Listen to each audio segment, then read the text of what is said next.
അള്ളാഹ്ക്ക് ഇഷ്ടപ്പെട്ട ശബ്ദമാണ്, അള്ളാഹ്ക്ക് ആഗ്രഹിക്കുന്ന, അള്ളാഹ് അനുഗ്രഹിക്കുന്ന ശബ്ദമാണ്. കാരണം നീ അള്ളാഹുവിനോട് യാചിക്കുകയാണ് കരുണയ്ക്ക് വേണ്ടി, കെഞ്ചുകയാണ് കരുണയ്ക്ക് വേണ്ടി, പൊട്ടിക്കരയുകയാണ് കരുണയ്ക്ക് വേണ്ടി. ആ കരുണ അള്ളാഹു നിനക്ക് നൽകണമെങ്കിൽ ഫമൻ അക്സറ ദുആ, അധികമായി അമിതമായി ദുആ ചെയ്യണേ.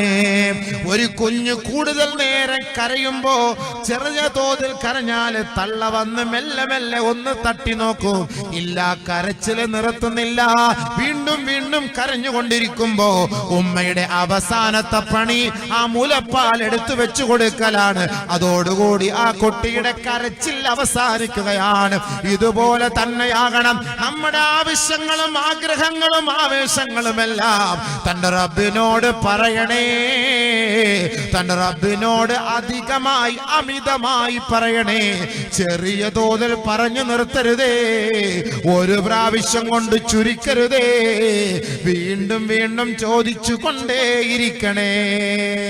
ഖാല റബ്ബി ഇന്നി ദഅഉതു ഖൗമി ലൈലൻ വനഹാറാ ഫലം യസിദ്ഹും ദുആഇ ഇല്ലാ ഫിറാറാ. നൂഹ് നബി അലൈഹിസ്സലാത്തു വസ്സലാം 950 വർഷക്കാലം ഈ സമുദായത്തെ അല്ലാഹുവിലേക്ക് ക്ഷണിച്ചു വന്നില്ല. അവസാനം നൂഹ് നബി അലൈഹിസ്സലാത്തു വസ്സലാം അല്ലാഹുവിനോട് ദുആ ചെയ്തു, റബ്ബി ലാ തദർ അലൽ അർദ് മിനൽ കാഫിരീന ദയ്യാറാ.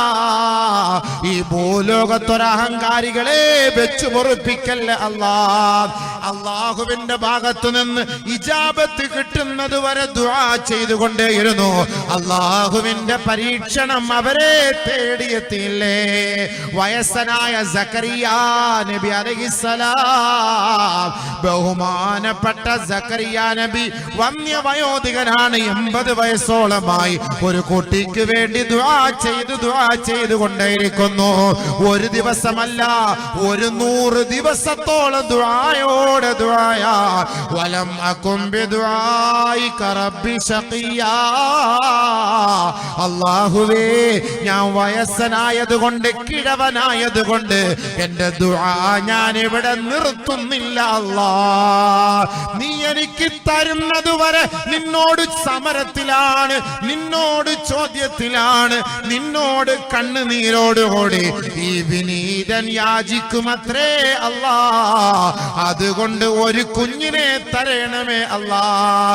2 വർഷമായി, 3 വർഷമായി, 4 വർഷമായി, 5 വർഷമായി കുട്ടികളില്ലാത്ത ദമ്പതികള് ദുആ ചെയ്ത് മടുത്തു. പിന്നെ ചികിത്സയായി 5 വർഷം, അതിലും മടുത്തു. പിന്നെ ദുആ മറ്റുള്ളവരെ കൊണ്ട് 5 വർഷം ചെയ്യിപ്പിക്കും, അതിലും മടുത്തു. പിന്നെ നിരാശനായി. ആരെങ്കിലും ദുആ പറഞ്ഞു കൊടുത്താ, പോടോ മനുഷ്യ, ഞാൻ 8 വർഷം ദുആ ചെയ്തിട്ട് ഗുണമില്ല. തങ്ങന്മാരെ കൊണ്ട് ദ്വാരപ്പിച്ച് 5 വർഷം അവരെ കൊണ്ട് ദ്വാരപ്പിച്ച് ഒരു ഗുണവുമില്ല. സദഖ ചെയ്, 7 വർഷം സദഖയും ചെയ്ത് ഒരു ഗുണവുമില്ല. നിരാശനായില്ലേ? അങ്ങനല്ലേ നമ്മൾ പറയുന്നത്? 10 വർഷം 15 വർഷമായിട്ട് മക്കളില്ലാത്തവൻ ദ്വാരക്കുന്നുണ്ടോ? ഇപ്പൊ മടുത്ത്. നമ്മൾ അങ്ങനെയാണ്, നിരാശനാണ്. ആദ്യമൊക്കെ നോക്കും, കുറച്ചൊക്കെ നോക്കും, ഇത് കിട്ടുന്നില്ല എന്ന് കാണുമ്പോൾ മടുത്തു. ആ മടുപ്പ് വരുമ്പോഴായിരിക്കും അള്ളാന്റെ ഭാഗത്ത് സഹായം വരുന്നത്. ഒരിക്കലും മടുക്കാൻ പാടില്ല. ദുആ ചെയ്തുകൊണ്ടേയിരിക്കണം, ദുആ ചെയ്തുകൊണ്ടേയിരിക്കണം. കരഞ്ഞ് ദുആ ചെയ്തുകൊണ്ടേയിരിക്കണം. ഇല്ലല്ല, ഞാൻ ഖബറിലേക്ക് കാലെടുത്ത് വെക്കുന്നവരെ നിന്നോട് ചോദിക്കും അല്ലാഹ്. ഒന്ന് അങ്ങനെ ഒരു വാശിയെടുത്ത് നോക്ക്, നമ്മൾ അങ്ങനെ ദുആ ചെയ്യാറില്ല. ഭർത്താവ് ഐസിയുലാണ്, ഭാര്യ കരയാണ്, ദുആ അല്ല, കരയാണ്. എന്റെ ഇച്ഛ പോകും, എന്റെ ഇച്ഛ മരിച്ചു പോകും, ആ വിഷമത്തിൽ കരയാണ്. അതല്ലാതെ അള്ളാഹയോട് കരഞ്ഞോണ്ട് ദ്വാര നോക്ക്. ഒന്ന് പൊട്ടിക്കര, റബ്ബേ നിന്റെ തീരുമാനമാണ്, മരിക്കലും ജീവിക്കലും ഒക്കെ നിന്റെ തീരുമാനമാണ്. പക്ഷെ എങ്കിലും എന്റെ ഒരു ആഗ്രഹമാണ്, എന്റെ ഇച്ഛ കാഫിയത്തോട് ദുആ ചെയ്യ്. നിസ്കരിച്ച് ദുആയോടെ ദുആ ചെയ്യ്. റസൂൽ പറഞ്ഞ വാക്കല്ലേ ഇത്? മന്നക്സറ ദുആ ഖാലത്തിൽ മലായിക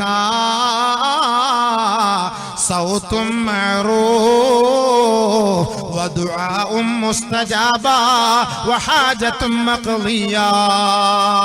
എല്ലാം സാധിക്കുന്ന പറഞ്ഞത്. നിന്റെ ഹാജത്ത് കബൂലാവുന്നു, നിന്റെ ദുആയ്ക്ക് ഇജാബത്ത് കിട്ടുമെന്ന്. നമ്മൾ ദുആ ചെയ്യുന്നില്ലല്ലോ. കുറച്ച് 10 മിനിറ്റ് 5 മിനിറ്റ്. ഇപ്പൊ തന്നെ ഈ വാള് ഞാനിപ്പോ നിർത്തിയ ദുആക്ക് മുമ്പ് നിങ്ങൾ എഴുന്നേറ്റ് പോകും, ഉറപ്പല്ലേ? അതിന്റെ അർത്ഥം എന്താ? ഒന്ന് നിർത്തി നോക്ക്. ആഖിർ ദഅവാന ഞാനൊന്ന് പറഞ്ഞു കഴിഞ്ഞ് വെള്ളം കുടിക്കട്ടെ.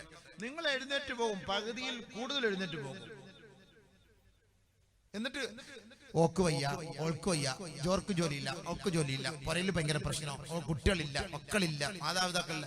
ഇൽമിന്റെ സദസ്സിൽ ഇരുന്ന് ആലിമ്യങ്ങള് സാദാത്തുക്കളും മഹാന്മാരിക്കുന്ന സദസ്സിലും ദ്വാരത്തിലൂടെ റഹ്മത്തിട്ടുള്ളൂ. എല്ലാവരും അങ്ങനെ റഹ്മത്തിട്ട് അള്ളാന്റെ കാരുണ്യം. എങ്ങനെ റഹ്മത്ത് കിട്ടുക? അല്ലാഹു സുബ്ഹാനഹു വ തആല പറയുന്നു, നിങ്ങൾ ചോദിച്ചോ, ഇഷ്ടംപോലെ ചോദിക്കും, നിർത്തല്ല. നിന്റെ കൂടുതൽ ചോദിക്കുമ്പോൾ അറിയാം അവന്റെ ആഗ്രഹം അവനുണ്ടെന്നുള്ളതാണ്. ഇപ്പൊ നമ്മൾ തന്നെ ഒരാളോട്, നമ്മളൊരു സാറിനോടാകട്ടെ, ഒരു ഉസ്താദിനോടാകട്ടെ, ഒരു തങ്ങന്മാരോടട്ടെ, എപ്പോഴും പോകുമ്പോൾ ഇവൻ നമ്മളോട് ഒരു പിരിസമുള്ളവനാണ്, അപ്പൊ ഇവന് വേണ്ടി എന്തെങ്കിലും ആത്മാർത്ഥമായിട്ട് നമുക്ക് ചെയ്തു കൊടുക്കണം എന്നൊരു ചിന്ത ഉണ്ടാകും. ഇവനെപ്പോഴും നമ്മള് ഇതിൽ വല്ലപ്പോഴും ഒക്കെ ഒന്ന് വന്നാൽ വലിയ മൈൻഡിൽ എന്നതുപോലെ എപ്പോഴും ചോദിക്കണം. അല്ലാഹു സുബ്ഹാനഹു വ തആല അതുകൊണ്ട് തന്നെയാണ് പരിശുദ്ധമായ ഖുർആനിലൂടെ പറയുന്നത്, യാ ഇബാദിയല്ലദീന അസ്റഫു ഖുൽ യാ ഇബാദിയല്ലദീന അസ്റഫു അലാ അൻഫുസിഹിം ലാ തഖ്നതു മിർ റഹ്മത്തില്ലാഹ്. പരിശുദ്ധമായ ഖുർആൻ അല്ലാഹു പറയുകയാണ്, സ്വന്തത്തോട് അക്രമം പ്രവർത്തിച്ചവരെ, നിങ്ങൾ അല്ലാഹുവിനോട് ചോദിക്കുന്നതിൽ നിങ്ങൾ നിരാശരാകരുതേ. ഇന്നല്ലാഹ യഗ്ഫിറു ദുനൂബ ജമിയാ, സകലമാന പാപങ്ങളും അല്ലാഹു മാപ്പ് ചെയ്യുന്നവനാണ്. നിരാശരാകാൻ പാടില്ല. ഒരാളുടെ ദുആ അല്ലാഹു സ്വീകരിക്കുകയില്ല എന്ന് പറഞ്ഞാൽ അന്ന് വരെ അവൻ ചെയ്ത ദുആ സ്വീകരിക്കും, പിന്നീട് അവന്റെ ദുആ സ്വീകരിക്കുകയില്ല. അതാണ് അതിന്റെ അർത്ഥം. നമ്മുടെ ദുആ ഒന്നും സ്വീകരിക്കില്ല ഉസ്താദെ, നമ്മളെ ദുആ ഒന്നും അല്ലാഹു സ്വീകരിക്കില്ല ഉസ്താദെ എന്ന് പറഞ്ഞോ, അന്ന് പോലെ നിന്റെ ദുആ പിന്നെ അല്ലാഹു സ്വീകരിക്കൂല. അല്ലാഹു കാത്തുരക്ഷിക്കട്ടെ. ഒരിക്കലും അങ്ങനെ പറയാൻ പാടില്ല. അത് അല്ലാഹുവിന്റെ റഹ്മത്തിനോട്, അല്ലാഹുവിന്റെ കരുണയോട് നമുക്ക് ഇഷ്ടമില്ല, വിശ്വാസമില്ല എന്നതിന്റെ തെളിവാണത്. വിശ്വാസമില്ല എന്നതിന്റെ ഏറ്റവും വലിയ തെളിവാണത്. ചോദിക്ക്, വർഷങ്ങളോളം ചോദിക്ക്, വല്ലാഹി സത്യം ചോദിക്ക്, അല്ലാഹു തരും. ഹദീസില്ലേ, അല്ലാഹു പറഞ്ഞ വാക്കല്ലേ, റസൂലുള്ളാഹി പറഞ്ഞ വാക്കല്ലേ, വിശ്വസിച്ചൂടെ? ചോദിച്ചുകൊണ്ടേയിരിക്കെ. നമ്മളൊരു സർക്കാർ ഓഫീസിൽ ഒരു പേപ്പർ വേണം, ഒരു ഒപ്പ് വേണം, അല്ലെങ്കിൽ ഇന്നൊരാളുടെ വ്യക്തി തിരുവനന്തപുരത്ത് പോകും, യാത്ര ചെയ്ത് ഇവിടെ തിരുവനന്തപുരം വരെ പോകും. അവർ അടുത്ത ആഴ്ചയും പോകും, പിന്നെയും പോകും. നമ്മുടെ വസ്തു ജാഗയൊക്കെ പോക്കുവരവ് ചെയ്യാം. പോക്കുവരവ് എന്നൊരു സാധനം ഉണ്ട് ഇവിടെ, അങ്ങനെ തന്നെയാണല്ലോ അല്ലേ? അതിന്റെ പേര് തന്നെ എന്താ? പോവുക വരിക. ഒറ്റ ട്രിപ്പിലൊന്നും പോയാൽ അത് ക്ലിയർ ആയി കിട്ടൂല. കിട്ടോ ഉസ്താദ്? ഇല്ല. കിട്ടോ? അതിന്റെ പേര് തന്നെ പോക്കുവരവ് വെച്ചേക്കുന്നതിനാ. പോയി അവർ പറയും നാളെ വരി, പോവാ, അടുത്ത ആഴ്ച വരി, പോവാ, 2 ദിവസം കഴിഞ്ഞിട്ട് വരി, 2 ആഴ്ച കഴിഞ്ഞ് വരി, 3 ആഴ്ച കഴിഞ്ഞ് പോക്ക് വരവ് തന്നെ. സഫ മർവ എന്റെ വില പോക്ക് വരവ്. ഇങ്ങനെ കയറി ഇറങ്ങിയാലേ നമുക്ക് അത് കിട്ടുള്ളൂ. ഒരു ജോലിക്ക് വേണ്ടി എത്ര കയറി ഇറങ്ങണം? ദുബായിൽ ഒരു ജോലിക്ക് വേണ്ടി എത്ര മണിക്കൂർ പോകണം? എത്ര ദിവസം കിടക്കണം? എത്ര വിസ എടുക്കണം? എത്ര വിസിറ്റിംഗ് വിസ എടുക്കണം? എത്ര കമ്പനിയിൽ അറ്റൻഡ് ചെയ്യണം? അപ്പോഴറിയാ കിട്ടുക. 1-2 കൊണ്ടാവും നിർത്തരുത്. അങ്ങനെ പരിശ്രമിച്ചുകൊണ്ടേയിരിക്കണം. അതാണ് അല്ലാഹു പറയുന്നത്. ആരുടെ ദുആ അധികരിപ്പിക്കുന്നുവോ ഖാലത്തിൽ മലായിക, മാലാഖമാര് പറയുമത്രേ, നിന്റെ ദുആയ്ക്ക് ഉത്തരം ഇതാ ലഭിച്ചിരിക്കുന്നു. ദുആയ്ക്ക് ഉത്തരം കിട്ടും. അപ്പൊ നമ്മൾ ദുആ ചെയ്യണം എപ്പോഴും എങ്ങനെ? اللهم بيض وجهي بنورك يوم تبيض وجوه أوليائك ولا تسود يوم تسود وجوه أعدائك. പടച്ചവനേ, എന്റെ മുഖത്തെ നിന്റെ ഔലിയാക്കളുടെ ആരിഫീങ്ങളുടെ മുഖം പ്രസന്നമാക്കുന്നത് പോലെ എന്റെ മുഖത്തെയും നീ പ്രസന്നമുള്ളതാക്കണമേ അല്ലാഹ്.